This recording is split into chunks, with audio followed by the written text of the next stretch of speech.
people. You're on.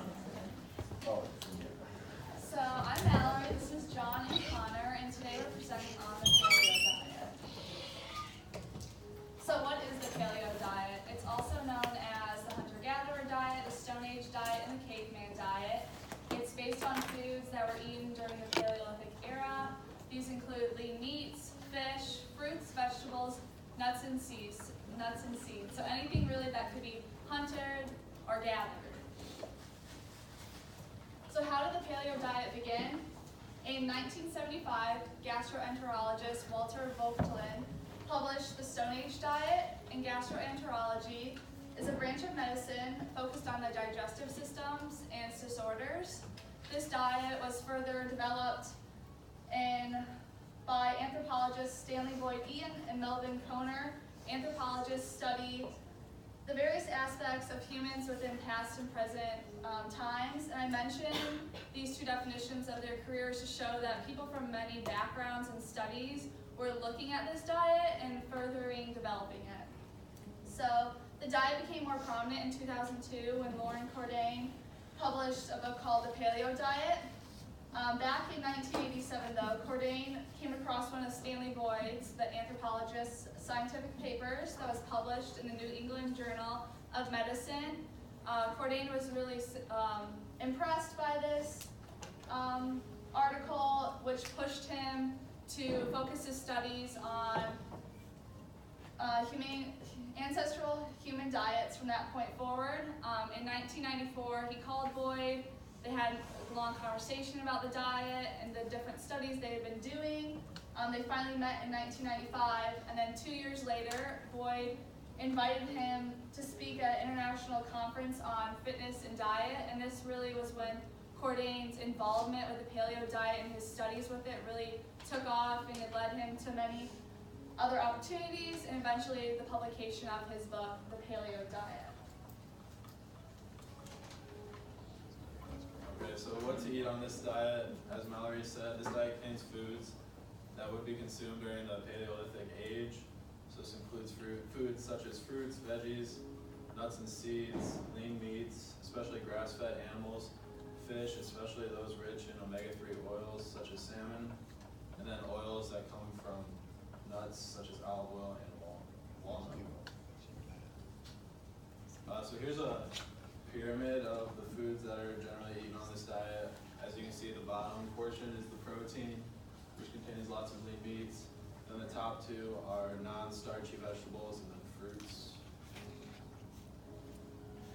So paleo dieters believe that the body is not meant to consume foods that are made from agriculture or industrial processes. So they believe that these foods lead to cancer, diabetes, and diseases like that. So a list of foods not to eat include grains such as wheat, oats, and barley, legumes, dairy products, refined sugars, potatoes, and any other highly processed foods. A typical day of eating the paleo diet, so breakfast could include things such as eggs, vegetables fried in coconut oil, and then a piece of fruit. A lunch would be something like chicken salad with olive oil and a handful of nuts. And then dinner would be a burger fried in butter, but without the bun, and then vegetables and salsa. So paleo diet, 20 to 35% of the diet is protein, so it's a high protein diet.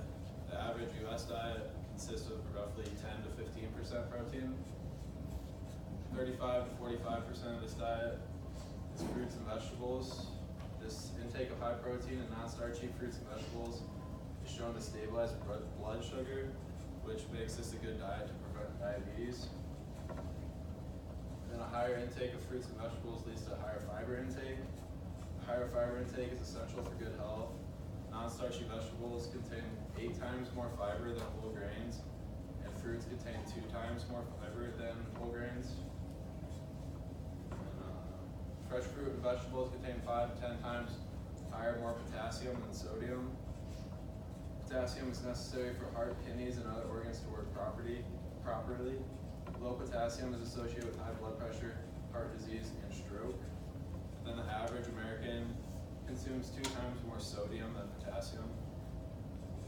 And this diet calls for moderate to higher fat intake, dominated by monosaturated and polyunsaturated fats. So the paleo diet cuts out fats, trans fats, and omega-6 polyunsaturated fats.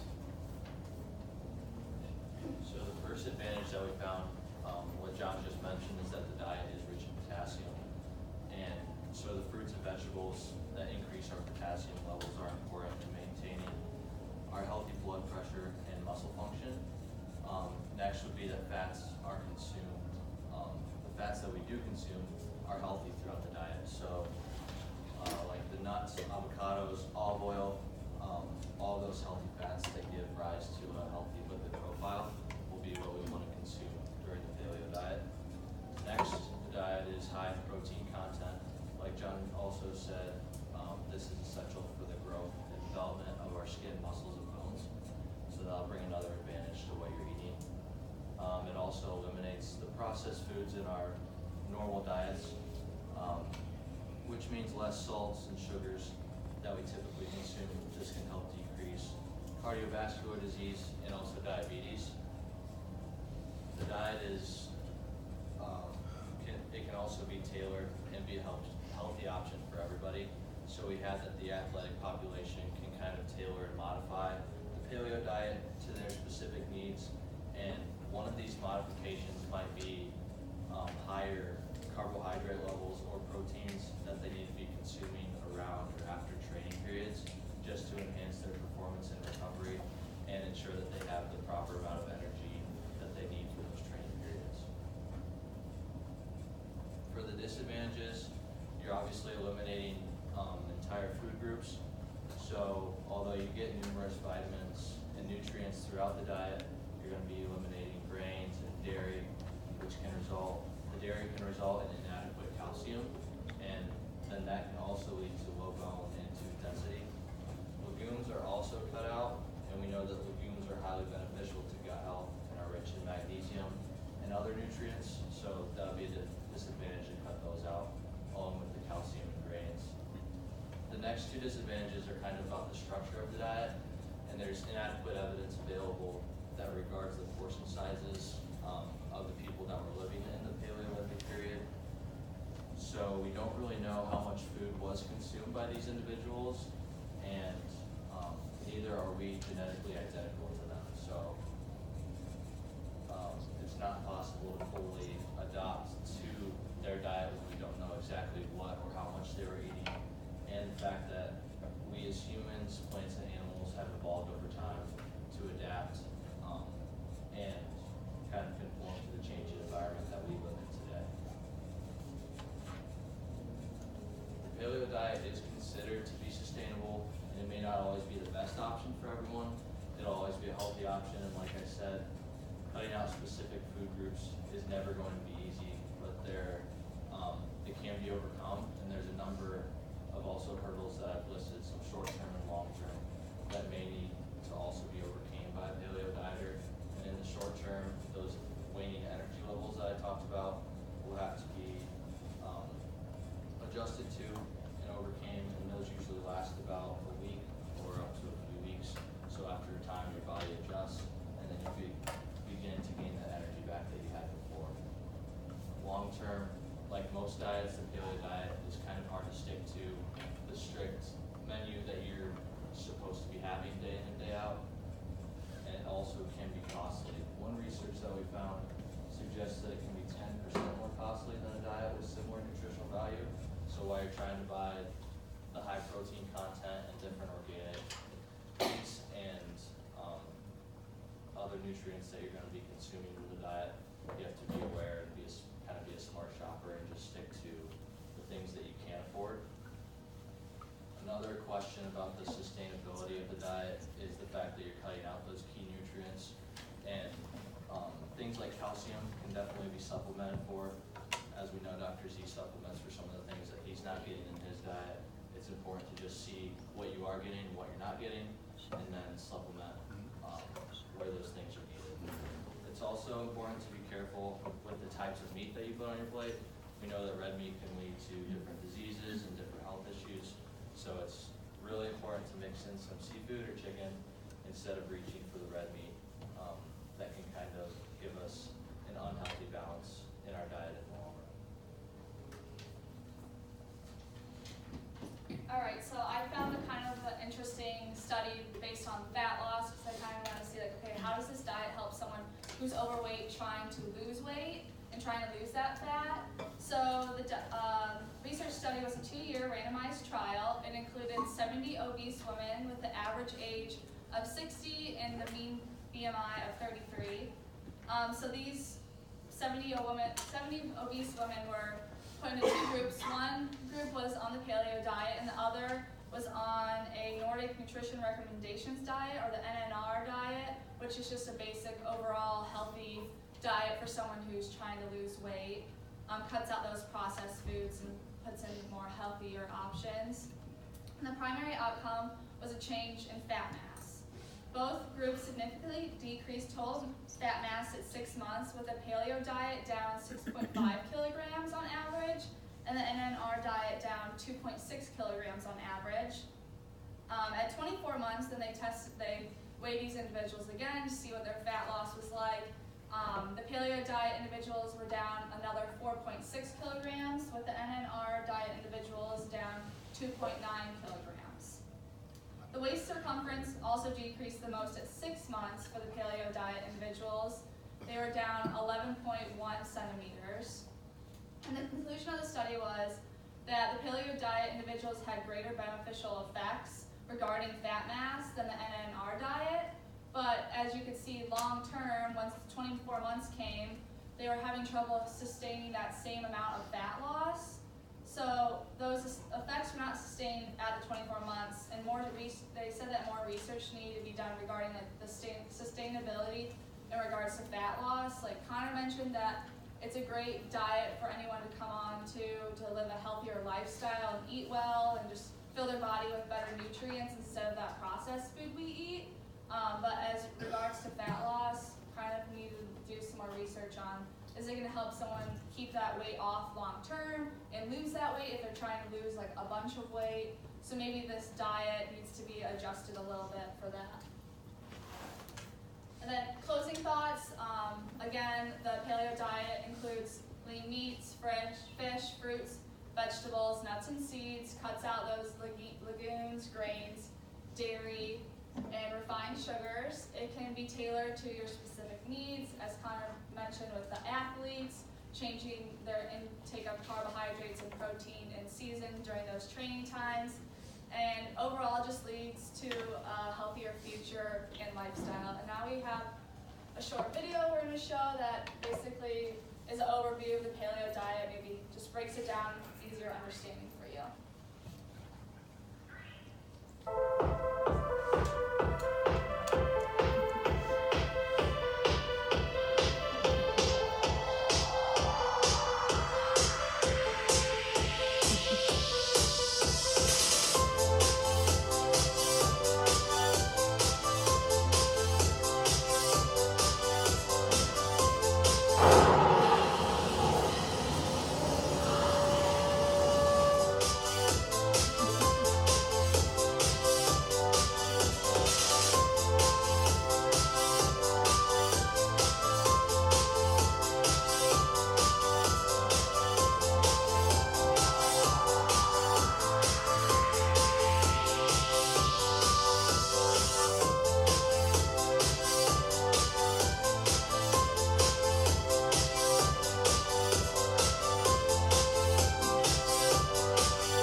mentioned that the main foods that should be eaten and what shouldn't be eaten, and why maybe cutting those main food groups out for some individuals might not be helpful. So, anyone have any It is questions? nice. Yeah, but are we up? Questions?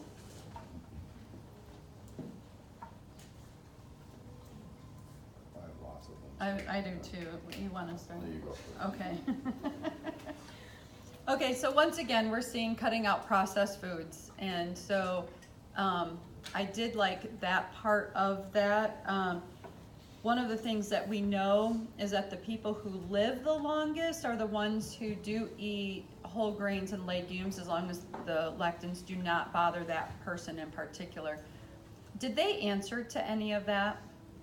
As Like why they don't eat those? yeah, which I get why, but what I about don't. well, I get why the experts say why. Yeah, I mean, I was assuming like why they don't eat those is because they weren't hunted and gathered at that time. So this diet is based on like back a long time ago when there was no like manufacturers to like turn our grains into bread or like into oatmeal and things like that. That what they could grab and eat or like cook up real quick is what should be eaten now.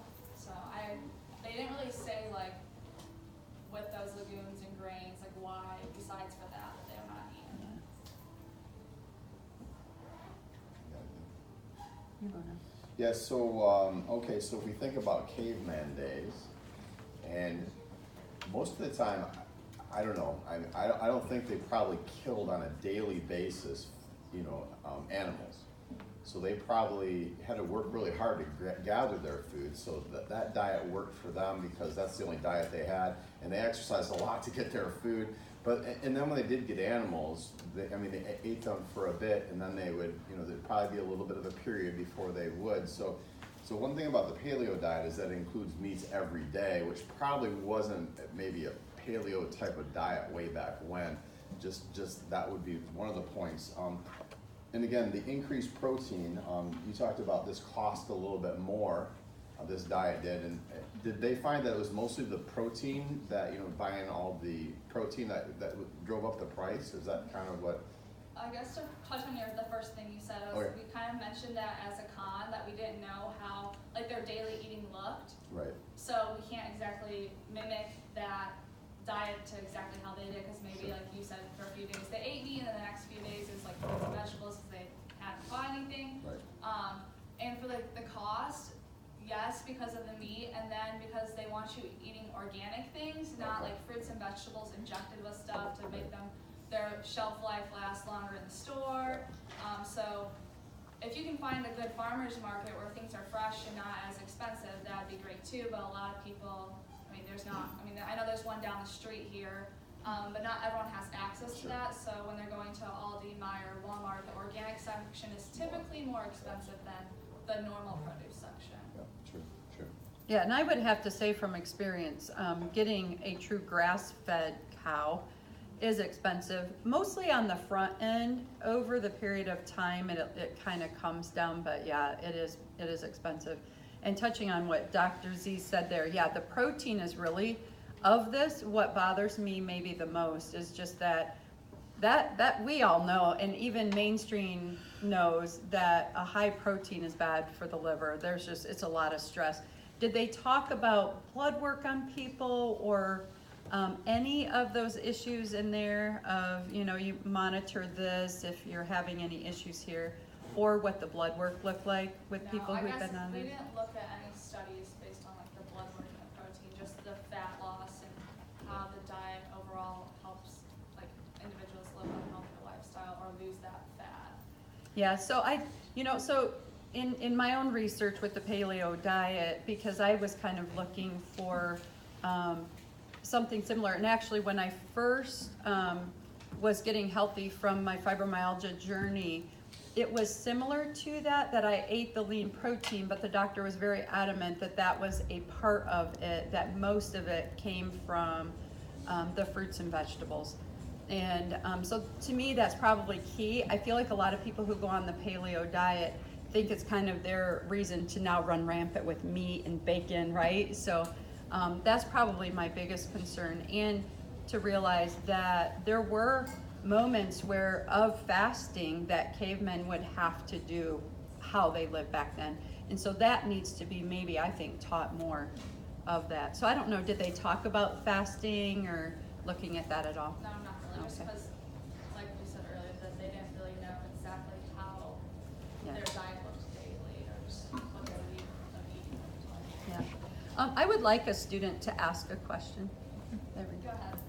You said that humans obviously we've adapted over time, but did they have any specific adaptations that they talked about?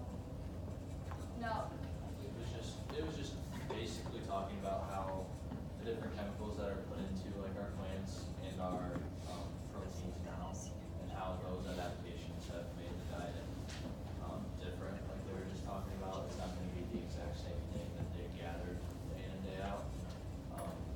So the adaptations were kind of just human made, of the genetic changes that we've made to our foods that we eat. with cutting out carbs, what's like the best way for people on the paleo diet to still be getting like the right amount of energy in the diet? Like, the carbohydrates aren't cut out, it's the grains that are cut out. So they're still getting those carbohydrates through your fruits and vegetables. It, oh,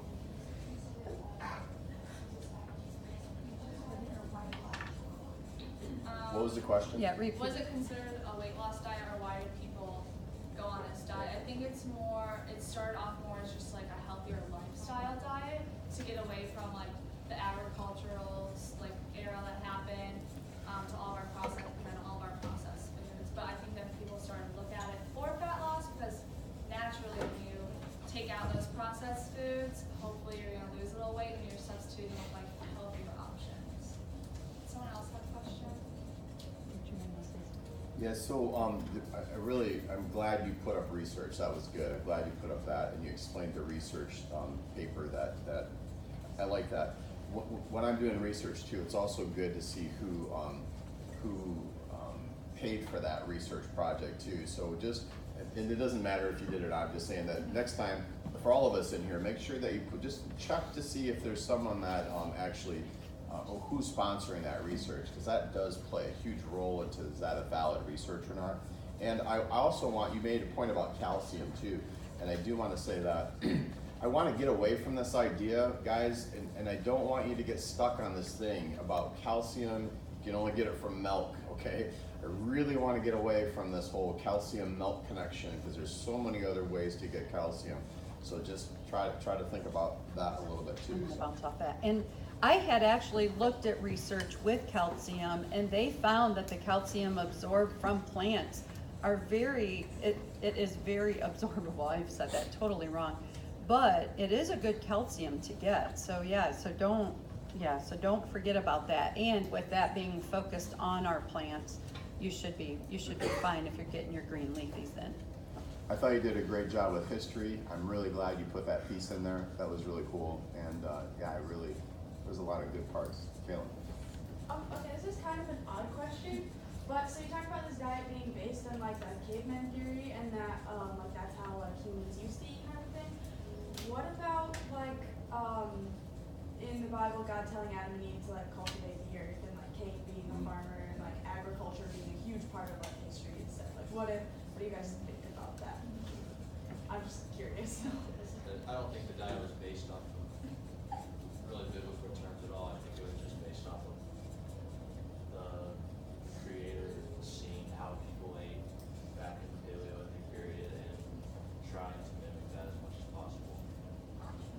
Yeah, but that's a good point, Kayla, that really, in the scripture. So, and what I foresee from the paleo is maybe the change in agriculture. When it made the shift to being more big business was when we lost touch with the earth and where our stuff came from, and we started modifying it and changing it. And so I know that that's probably where they wanted to get away, but you're right, the ancient grains that they talk about were healthy. We've just changed it so much that our food really has taken a dive. So I think the biggest thing with this is that getting away from the processed foods once again is probably our key takeaway from it, so. I think this is a great, I think this is a good diet. I just think maybe a little less protein, but otherwise, this is a real clean diet. I think it's a healthy diet. It just, seafood has huge toxicity levels in it. No. You gotta watch out for that. And just all the red meat has a lot of sulfur in it too, which increases pH in the body. So you just gotta be careful with proteins. Okay? Okay, so like, do you stay on this diet for like a long term time so that you can like keep the weight off? Or like, do people like just stay on it for a short period of time and lose weight? And like, if they do stay on it for a short period of time, how do they keep the weight off? I think this diet it wasn't created for fat loss or weight loss, it was just created for a healthier lifestyle. So just like any other diet, typically a person who maybe is overweight and goes on this diet and loses that weight, if they go off the diet and start eating their processed foods again, they're most likely going to gain weight. So I think it was just created for an individual to start living a healthier lifestyle and eating more nutrient-dense foods rather than their bag of chips. This is not a typical standard American diet where it's a quick diet. I mean, you actually have to prep food, and you have to cook food, you have to do all that. So that's probably why people don't stay on it, because it's just not really quick and easy type of meal, so. All right, nice job, you guys. Good job. Yeah. Okay, we're wrapping up with plant-based. Another banana. Yeah, if there's one there. Oh. Leah, Katie, right, you guys up or no? Oh, no, never mind. Sorry, you guys were the snack. Sorry about that. No, you're fine. Yeah, did you need me, I don't Dr. know. Z? Oh, Either one, I don't Okay. recognize. So Friday I wasn't here because I was on a court trip. So I was wondering if I like watch the video and Yes. then do a so what if Yep. that will count. it will. Okay. And also I missed another one, the first one because I was sick. So I don't know if I can like do Yep. it to get half points back at least. You can do, yeah. And get yeah. full points So still? they're all on that YouTube, which is posted on Right. Blackboard. Oh, and if I do, I can get all the points Yep. back. Okay. Yep. Do you have the sign up sheets for like our section of devotions too, or no? I don't, no. Okay, I'll ask him. Yeah, and I doubt he has it today. Today? Okay. Yeah. That's all I Yeah. was wondering. Hi. What? Come here. I told her she missed some days, but they were excused ones. I that was she could sick watch. one day and then I was out of church for 4 on She Friday could watch in the writer, so what? to get my points back. Oh, yeah. Okay, and then do you have the devotion sign up? Because I would love some extra credit. That'd be really great. I don't have it with me, but yeah, we can, Maybe on Wednesday. yeah, Wednesday we'll be in class. So Okay, Why awesome. don't you just, when I do something on Wednesday, you can do the motion on Wednesday. Okay, and we're back to our normal stuff on We Wednesday. need to make We're, I have that. Yeah. Okay, so I can just turn in my so what's on Wednesday to you then? You could. Okay, awesome. Thank you. Yep. Thank you. I mean, it just feel like weird. I want this one.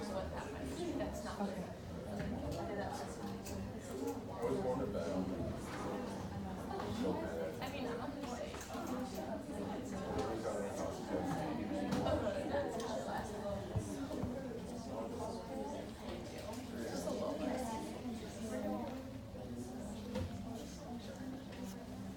All right, plant-based people, you're on. It better be good.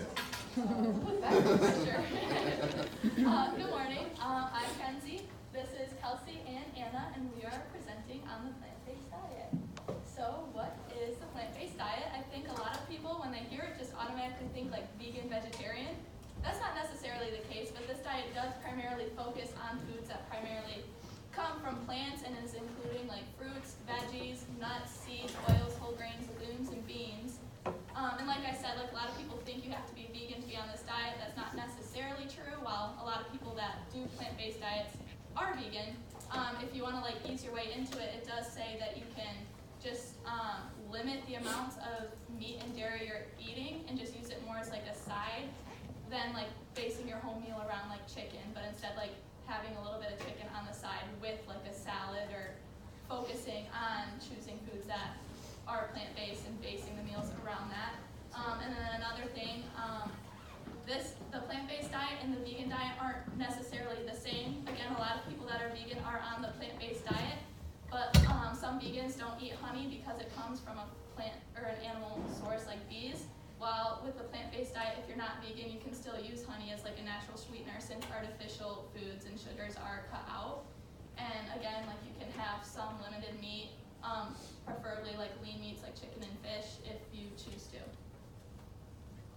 So foods that you're gonna eat, mainly leafy greens such as like spinach, kale, broccoli, lettuce, which are good sources of calcium. Since some people will be cutting out the dairy, you can get this calcium through the leafy greens. And then also good sources of vitamins A, C, and K. You can also get grains with like whole wheat bread, oats, brown rice, pasta, quinoa, granola, all that, which are good sources of fiber and iron, potassium, and vitamin B. Fruit, obviously, so like pineapple, grapes, bananas, tomatoes, like all the fruit you can think of. Good sources of potassium, fiber, and vitamin C. Legumes such as like black beans, chickpeas, edamame, flax seeds, chia seeds, lentils. All of these are good sources of omega-3 if you are cutting out like the fishes and not taking fish. These can supplement for that omega-3 that you wouldn't be getting from fish oils and all that. And then they're also a good source of potassium, protein, and iron. And then you can get a healthy source of fats and oils from avocados and almonds and pecans and walnuts and olive oil. So foods you're going to avoid on this diet, beef is a big one. Even if you're taking in a little bit of meat and just limiting the meat and dairy that you're taking, they still recommend cutting out beef because it is higher in fat and cholesterol and it's not as good for the environment. And then limiting the amount of like lean meats and dairy you're intaking, if not completely cutting it out. Again, like some people on this diet are vegan, so they will completely cut out the meats and the dairies and all that. And then cutting out processed artificial foods and then added fats and sugars. So I think also a lot of people, when they hear the plant-based diet, they think like I'm not going to be able to eat anything except for like a salad every single meal. And that's not the case. There's actually a lot of really good alternatives for meals, and here's a couple examples. For breakfast, a lot of people will do like toast on like a whole wheat bread with avocado spread on top, which is actually really delicious. And then you could also do like a power oatmeal bowl, which has the rolled oats and flax seeds and then fruits incorporated into that. And these are just good sources of like your fiber in the morning for energy and then vitamins and nutrients. For lunch, you could do Buddha bowls, which sounds a little weird, but it's just like having like quinoa or like brown rice for your grain, and then like with cooked vegetables on top. A lot of people think like, oh, like I'm gonna be eating raw veggies all the time, but like if you like cook and season your vegetables, it's still gonna taste really good. And then like I feel like an easy one would be salad. Also, again, some people might do a little side of chicken with this if they're not completely cutting out meat. And then like veggie wraps. And then for dinner, like stir fry with brown rice and then cooked vegetables, veggie tacos or pita pizza, all good. Healthy options with like your grains, and then veggies and fruits and stuff, so you're still getting all those like vitamins and nutrients that you need, but without like the processed foods and all that. So some cons to this diet. It's not a very specific diet. If it's like a beginner trying a diet or something, they might want like the structure and the plan, like the meal plans of some other diets. But this can also be like a positive thing. Like it has a large variety of different foods you can choose from and different options and stuff. And like the iron source in plants has like a lower bioavailability than it does in meats. So that doesn't necessarily mean that you're going to be like you're going to get like iron deficient anemia on this or something. It just means that you have to be aware to get that iron intake. So that can be like beans and spinach and raisins and oatmeal and stuff like that. Another thing you could be like vitamin B12 deficient because you're not taking in like that the same amount of meat and stuff, but again you can get that from like beans and greens and stuff like that, or no, like mushrooms and stuff like that. But then calcium, you might fall short of the calcium intake, but like we just were talking about, calcium can come from like your beans and greens, and omega-3 it might be low in because you're not getting the fish, but again you can get like seaweed and algae has that omega-3 and like nuts and stuff like that. And this diet is a little bit less convenient because cutting out processed foods means that you have to like actually prepare your food, and but meal prepping is a great way to make it more convenient for you. So there's a lot of pros to this diet, and so there's a large variety of foods you can have, and a lot of these foods you might not even know like exist like right now. But if you like do some research and stuff, there's so many different plant-based foods that you can have, and it's more about figuring out like what you can have instead of focusing on what you can't have on this diet. And it lowers the risk of like heart disease, and such as like coronary artery disease, and cancers, stroke. The cancers that it can help prevent and can actually has effects in reversing the cancer in some diseases is like colorectal cancer, pancreatic cancer, breast cancer. It lowers blood pressure. It helps with diabetes and obesity. This diet includes all your macronutrients, so you can get protein from a lot of different sources. You can get your carbs very easily, and your fats very easily as well, from like avocados and oil and stuff. And it also includes many of the micronutrients, and which you'll get like your vitamins, your minerals, your antioxidants, all that on this diet. This is considered a sustainable diet, and Kelsey will go more into that in just a little bit. It satisfies your hunger because it's high in fiber. It's accessible to everyone, because you can go to any grocery store or farmer's market or something, and you can get these foods basically anywhere. And because it's so accessible, it is also cost effective, if that's like the only thing that you're buying. It does increase longevity in your life, and it can reduce the amount of medications that a person is on. So I read a case study about a person who had high cholesterol levels. It was like 265, which we know is like 200 is like a high for cholesterol.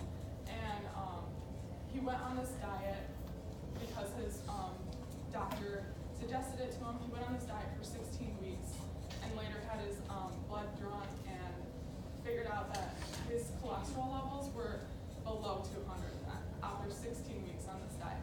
So he was before on 2 cholesterol medications, and then after this, like after figuring out that this was a sustainable way of life for him, he actually went off of those medications altogether. But it can also help get you off medications, not just for cholesterol, but different heart diseases and diabetes and stuff like that. And this does help with weight loss and weight maintenance. So if you're on this diet, it's not just like a quick weight loss thing. It does take time to lose weight on this, but it doesn't send your body into like starvation mode or like shock or something, because you're still getting all the macronutrients that you need and stuff, but it's healthier for your body, so you're eliminating like the toxins and stuff like that. And it does reduce LDL cholesterol, and it's low in saturated fat, and it has proved to improve your mental health. So looking at physical health related to a diet is important, but also the mental health is also a good factor to include. And a neuroscience study that I was reading about performed this using the Depression, Anxiety, Stress Scale 21, which is abbreviated as DAS 21. And they determined that people who consume a plant-based diet ranked lower on the DAS 21 scale than omnivores. So that means like they experience less anxiety and stress while on this diet than omnivores do.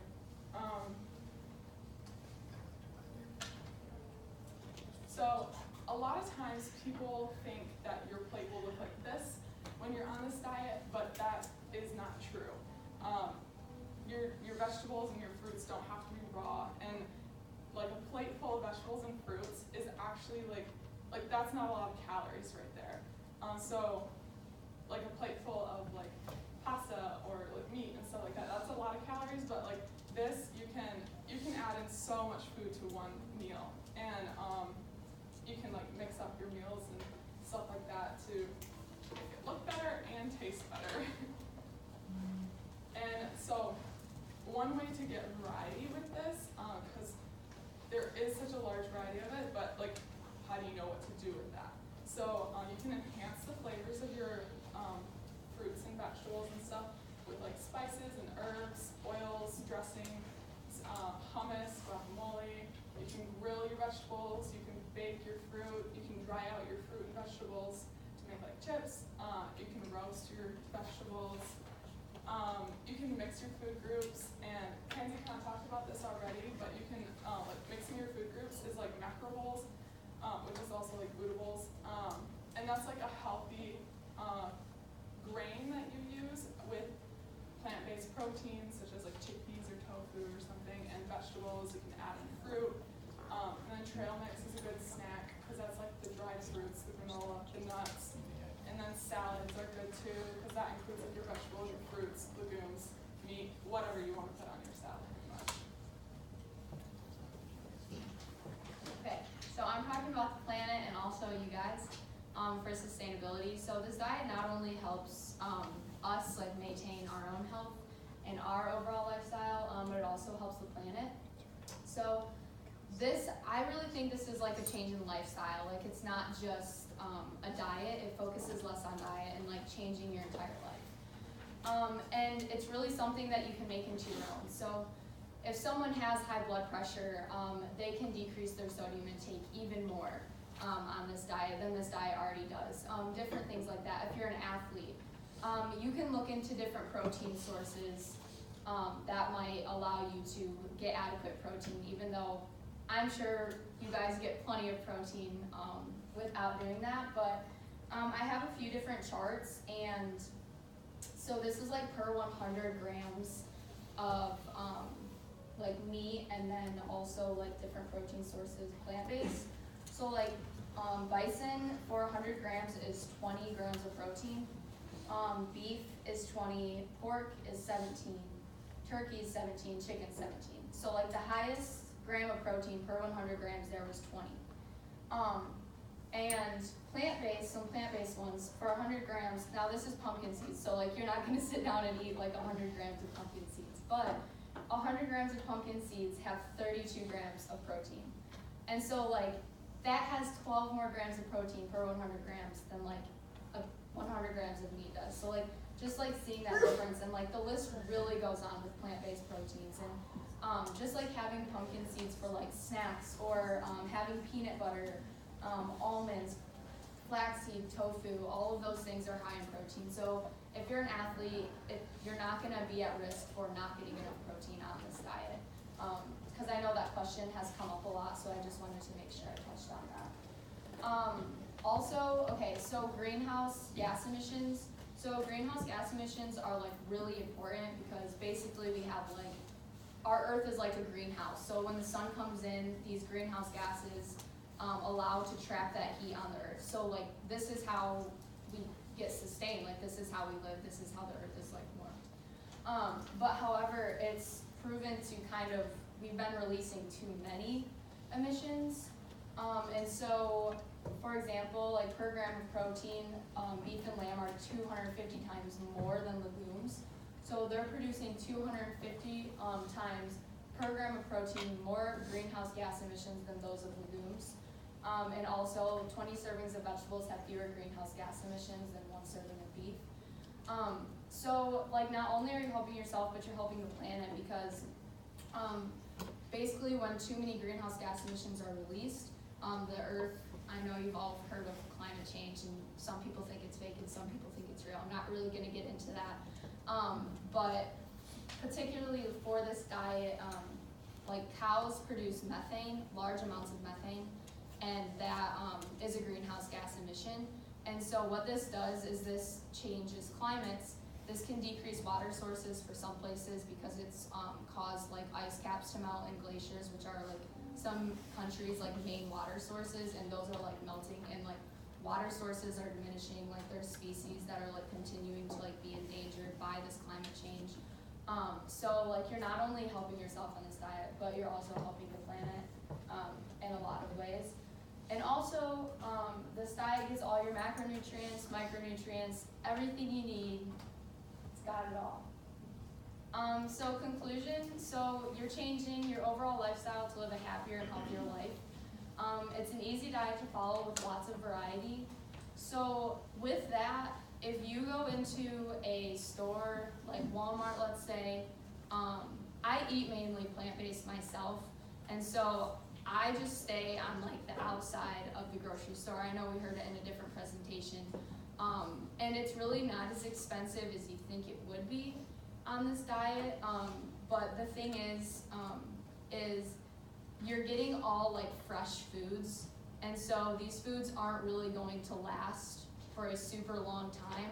So you might have to go grocery shopping every week or week and a half, because those foods that you get, you pretty much have to eat up within that time, unless you do things like if you meal prep and then freeze those meals or something like that.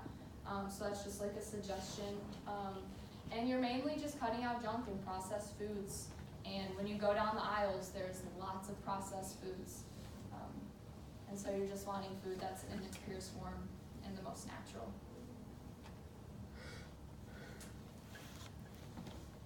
Okay. Good. Who has the first question?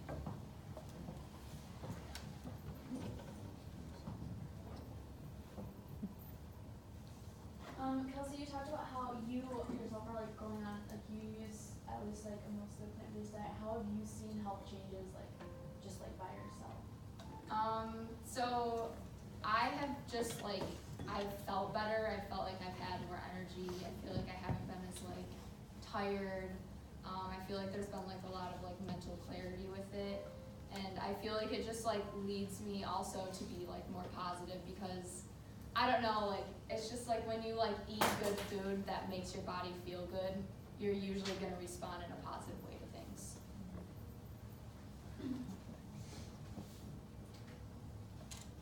Somebody else. Is it